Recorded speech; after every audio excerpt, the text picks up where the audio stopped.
حضرت محمد صلی اللہ علیہ وسلم کی حالات زندگی سیریز میں آپ سب کو خوش آمدید۔ شام کا دوسرا سفر اور حضرت خدیجہ سے نکاح۔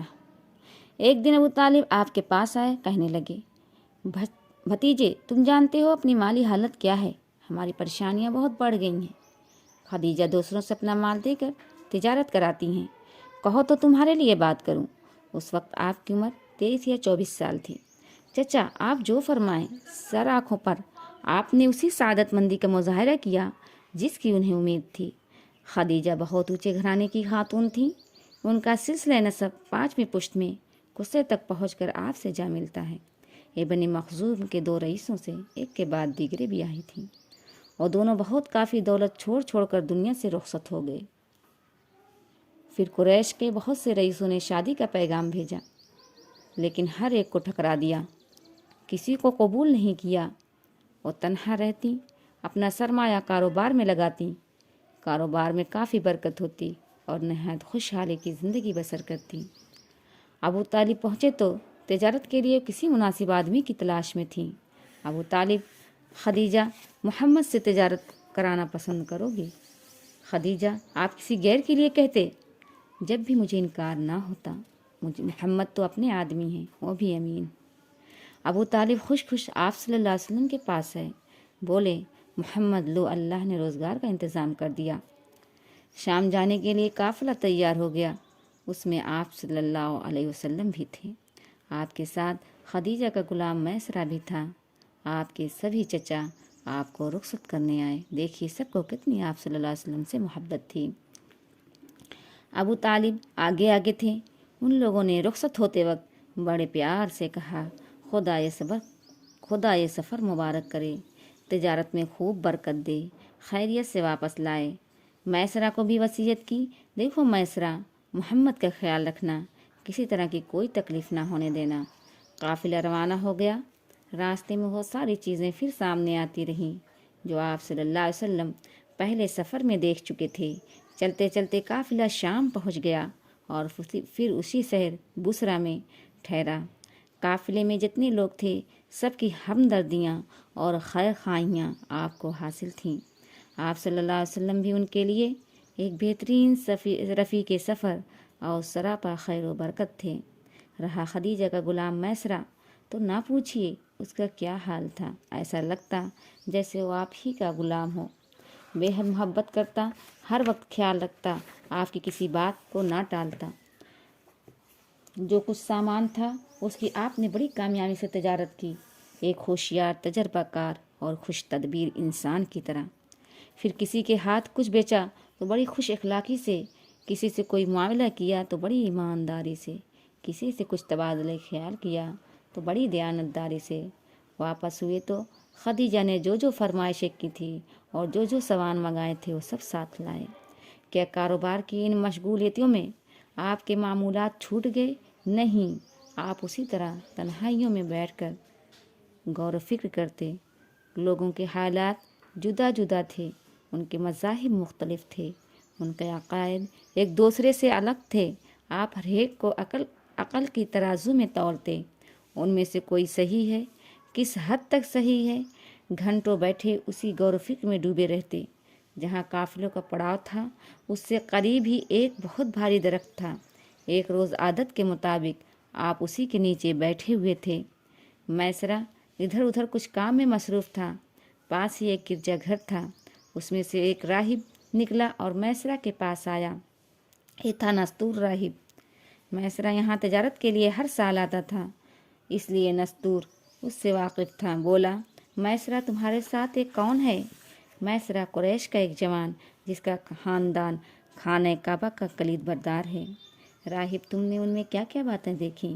میسرہ، سچائی اور ایمانداری، پاکیزگی اور ستھرائی، نرم مزاجی اور خوش اخلاقی، افکار و خیالات کے سمندر میں اس طرح غرق رہنا، نگاہ تصور سے کائنات کا مطالعہ کرنا۔ نستور نے بڑی بےتابی سے پوچھا، اچھا ان کی آنکھیں کیسی ہیں؟ میسرہ پر کچھ گھبراہٹ سے طاری ہو گئی۔ بولا، آنکھیں سیاہ اور چوڑی ہیں، سفید حصے میں ہلکے سرخ ڈورے ہیں، پلکیں سیاہ اور باریک ہیں، کچھ بڑی بڑی بھی ہیں، جو آنکھوں کا حسن دوبالا کرتی ہیں۔ نستور جواب میں آپ کے پاس آنے کے لیے پر تول رہا تھا بولا، میسرا اے جوان جو اس درخت کے نیچے ٹھہرا ہے اور اس میں اے خوبیاں ہیں، وہ آخری نبی ہی ہو سکتا ہے۔ پھر وہ آپ کے پاس آیا اور اس کی قوم میں جو جو مذاہب رائج تھے ان کے بارے میں سوالات کرنے لگا۔ وہ چاہتا تھا اس سلسلہ میں آپ کے خیالات معلوم ہوں اور اندازہ ہو آپ کے دل میں ان مذاہب کا کیا مقام اور کتنا احترام ہے۔ آپ نے ان سب کی تردید کی اور ان سے بیزاری ظاہر کی۔ خود اس کا مذہب عیسائی تھا۔ اس نے اس کے بارے میں سوال کیا، اس میں جو اچھائیاں خرابیاں تھیں سب آپ نے واضح کر دیں۔ قافلہ کچھ دنوں کے بعد مکہ واپس ہوا۔ مکے سے چند میلوں کے فاصلے پر ایک مقام تھا جو اس وقت مر الزہران کے نام سے معروف تھا، آج وادی فاطمہ کے نام سے معروف ہے۔ مر الزہران آ گیا تو میسرہ نے کہا، محمد اونٹنی کی رفتار تیز کرو اور لپک کر خدیجہ کے پاس جاؤ، انہیں کامیابی کی خوشخبری سناؤ۔ آپ نے اونٹنی کی رفتار تیز کر دی۔ دوپہر ہوتے ہوتے مکہ پہنچ گئے۔ خدیجہ اس وقت بالا خانے میں تھیں، ٹھنڈی ٹھنڈی ہواؤں کے مزے لے رہی تھیں۔ اچانک کیا دیکھتی ہیں، ایک اونٹنی پر کوئی سوار ہے اور اونٹنی ریگزار کی تپتی ہوئی ریت پر محو رفتار ہے، بالکل ہوا کا مقابلہ کر رہی ہے۔ خدیجہ نے سوار پر نظریں گاڑ دیں کہ پہچانے کون ہے۔ وہ سوار کچھ اور قریب ہوا تو دیکھا محمد صلی اللہ علیہ وسلم ہیں، ان کے گھر کی طرف بہت تیزی سے بڑھ رہے ہیں۔ دروازے پر پہنچے تو خدیجہ آپ کے استقبال کے لیے وہاں پہلے سے موجود تھیں۔ وہ آپ صلی اللہ علیہ وسلم سے بہت محبت سے ملی، خیریت سے واپس آنے پر مبارکباد دی۔ پھر آپ صلی اللہ علیہ وسلم نے بڑے اچھے اور دلکش انداز میں سفر کا پورا حال سنایا، کاروبار کی پوری رویداد بیان کی، کیا بیچا، کیا خریدا، کیا نفع اٹھایا۔ خدیجہ پورے شوق اور دلچسپی سے ساری داستان سنتی رہیں اور دل ہی دل میں اش اش کرتی رہیں۔ آپ کی باتوں سے انہیں بڑی خوشی ہو رہی تھی۔ آپ کی خوش کلامی ان کے دل کو لبھا رہی تھی۔ آپ کی ایمانداری اور سچائی ان کے من کو موہ رہی تھی۔ پھر اس بار تجارت میں بے انتہا برکت ہوئی، اتنی کی اور کبھی نہ ہوئی تھی۔ اس سے وہ بہت متاثر تھیں۔ پھر میسرہ آیا، اس کی زبانی آپ کے حالات سنے تو دل خوشی سے لبریز ہو گیا۔ پھر اتنی حیرت اور مسرت ہوئی، اتنی ہوئی کہ جس کا کوئی ٹھکانہ نہ تھا۔ میسرہ نے بتایا آپ صلی اللہ علیہ وسلم نے کس طرح تجارت کی، معاملات میں کتنی سچائی اور ایمانداری دکھائی، کس قدر ان کے مال تجارت کی فکر رکھی اور جان و دل سے اس کی حفاظت کی۔ پھر راہب نستور کا واقعہ سنایا، آپ کے بارے میں اس نے جو خوشخبری دی تھی وہ بھی سنائی۔ میسرہ نے کہا، ایک واقعہ اور ہوا جس پہ میں حیران رہ گیا۔ سفر سے ہم لوگ واپس ہو رہے تھے، میرے ساتھ 2 اونٹ تھے، دونوں تھک تھک کر جواب دے چکے تھے۔ میں بہت پیچھے، اندیشہ ہوا کہ کہیں قافلہ آگے نہ بڑھ جائے اور میں تنہا رہ جاؤں۔ میں بڑھ کر محمد صلی اللہ علیہ وسلم کے پاس گیا، ان کو صورتحال بتائی۔ پہلے انہوں نے دونوں اونٹوں کے پیر سہلائے، پھر نکیل ہاتھ میں لی اور ان کو ہکایا۔ اب وہ اس طرح دوڑنے لگے جیسے انہیں کچھ ہوا ہی نہ تھا۔ خدیجہ بہت حیران ہوئیں، بولی، بھائی ان میں تو بڑی عجیب باتیں ہیں، اب ناممکن تھا خدیجہ کسی وقت آپ کو بھول جائیں یا آپ ان کے ذہن سے اتر جائیں۔ جب دیکھیے آپ ہی کا تذکرہ کرتیں، جس سے ملتی آپ ہی کے گن گاتیں۔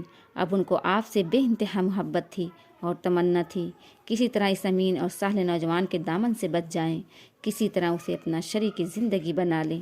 خدیجہ کو اس کی فکر ہوئی، تمنا ہوئی، پھر ایک تڑپ بن گئی۔ یہی خدیجہ تھیں، ہاں یہی خدیجہ جن کو قریش کے بڑے بڑے رئیسوں نے نکاح کا پیغام بھیجا تھا۔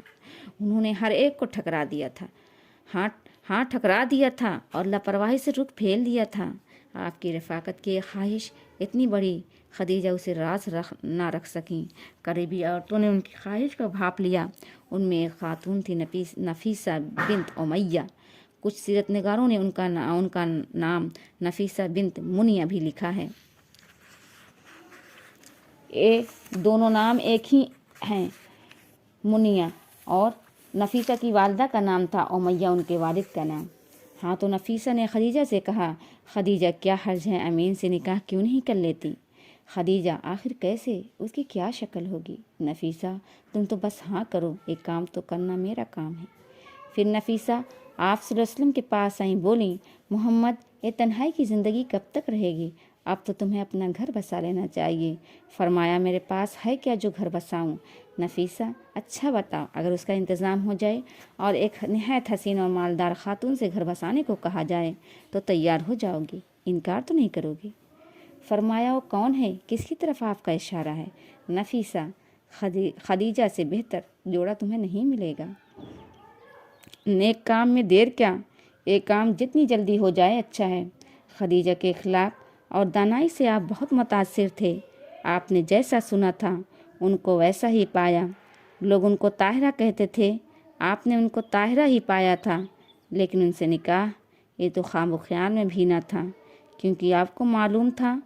اس کے لیے بڑے بڑوں نے زور لگایا، لیکن ترس کر رہ گئے۔ فرمایا لیکن کیا یہ ممکن بھی ہے؟ کیا سونے کی چڑیا اس ویرانے میں بسیرا کرنے کو تیار ہو جائے گی؟ نفیسہ نے آپ کو وہی جواب دیا، تم اس کی فکر نہ کرو، اس چڑیا کو اس باغ میں لانا تو میرا کام ہے۔ آپ ابو طالب کے پاس پہنچے اور سارا ماجرا کہہ سنایا۔ ابو طالب نے سنا تو سخت حیران ہوئے، آپ کی زبان سے کبھی جھوٹ یا غلط بات تو نہیں سنی تھی، اس لیے انکار بھی نہیں کر سکتے تھے۔ البتہ بولے تعجب ہے بیٹے، خدیجہ قریش کی معزز خاتون، مال دولت، جاہ و منصب کو ٹھکرا دینے والی، اور تم کو اپنا دولہا بنانا پسند کر لے۔ پھر بولے لیکن بیٹے ایسا ہو بھی سکتا ہے، یہ کوئی تعجب کی بات نہیں ہے، تمہارے پاس سونے چاندی کی دولت نہ سہی، لیکن تم خود ایک ایسا انمول ہیرا ہو جس کے سامنے یہ ساری دولت دنیا ہیچ ہے۔ فرمایا چچا مجھے نہ مال کی ہوس ہے نہ اس سے محرومی کا غم۔ ابو طالب نے بھائیوں کو ساتھ لیا، خدیجہ کے چچا عمر بن اسد کے پاس گئے، ان کے بھائی عمر بن خویلد سے بھی ملے اور آپ کی طرف سے خدیجہ کے لیے نکاح کا پیغام دیا۔ بھائی اور چچا کو پیغام اس وجہ سے دیا کہ ان کے والد پہلے ہی انتقال کر چکے تھے، وہ دونوں اسی دم تیار ہو گئے، بلکہ کہنا چاہیے وہ پہلے سے تیار بیٹھے تھے اس برکت کو خوش آمدید کہنے کے لیے۔ چٹ پٹ شادی کا دن طے ہو گیا اور دن آیا تو خاندان کے تمام شرفا خدیجہ کے مکان پر جمع ہوئے۔ ابو طالب نے خطبہ نکاح دیا، خطبہ بہت عمدہ تھا، اس سے اندازہ ہوتا ہے آپ کے بڑے آپ کی شخصیت سے کس درجہ متاثر تھے۔ حمد و ثنا کے بعد فرمایا یہ میرے بھائی عبداللہ کا بیٹا محمد ہے، یہ وہ نوجوان ہے کہ قریش میں اس کے جیسا کوئی نوجوان نہیں۔ ہاں مال کہ اس کے پاس کم ہے، لیکن مال تو چلتی پھرتی چھاؤں ہے۔ محمد میرا عزیز ہے، یہ تم سب جانتے ہو، وہ خویلد کی بیٹی خدیجہ سے نکاح کرنا چاہتا ہے اور میرے مال سے 20 اونٹ مہر مقرر کرتا ہے، بخدا اس کا مستقبل انتہائی شاندار ہے۔ اس طرح یہ مبارک تقریب انجام پا گئی اور خاتون قریش امین قریش کے گھر آ گئیں۔ اس وقت آپ کی عمر 25 سال 2 ماہ 10 دن تھی اور بی بی خدیجہ کی عمر 28 سال تھی۔ ایک دوسری روایت کے مطابق حضرت خدیجہ رضی اللہ تعالی عنہا کی عمر 40 سال تھی۔ واللہ اعلم بالصواب۔ السلام علیکم ورحمۃ اللہ وبرکاتہ۔ اگر یہ ویڈیو پسند آئے تو دوسروں کے ساتھ بھی شیئر کریں تاکہ انہیں بھی آپ صلی اللہ علیہ وسلم کی زندگی کے بارے میں معلوم ہوں۔